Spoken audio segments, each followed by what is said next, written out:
चलिए दोस्तों, सौरभ यू भैया का बहुत ही बड़ा गाना आ चुका है, जिस गाने का टाइटल है आप लोग देख सकते हो। ये गाना कब रिलीज होगा और किस यूट्यूब चैनल से रिलीज होगा, सब इसी वीडियो में हम बताएंगे। तो वीडियो में लास्ट तक बने रहिएगा, वीडियो को स्किप नहीं कीजिएगा। ये गाना बहुत ही बड़ा लेवल का गाना है।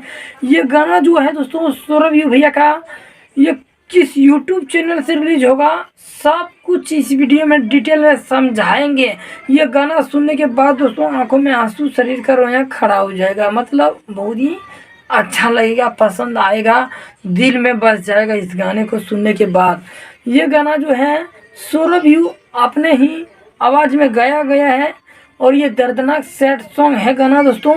ये गाना दोस्तों आकाश रिकॉर्डिंग से गाना को सुबह में 6:30 में AM पर, मतलब सुबह में रिलीज कर दिया जाएगा दोस्तों आकाश रिकॉर्डिंग से। तो आप लोग सुनिएगा, इस गाने को प्यार दुलार दीजिएगा। सौरभ यू भैया का बहुत ही खतरनाक का गाना है। जितना भी सौरभ यू भैया का फैन है, उम्मीद है कि अच्छा लगा होगा ये वीडियो और जानकारी। तो आप लोग चैनल को, नया चैनल है, सब्सक्राइब कीजिए, वीडियो को लाइक कीजिए। हर एक नया अपडेट है सबसे पहले जानकारी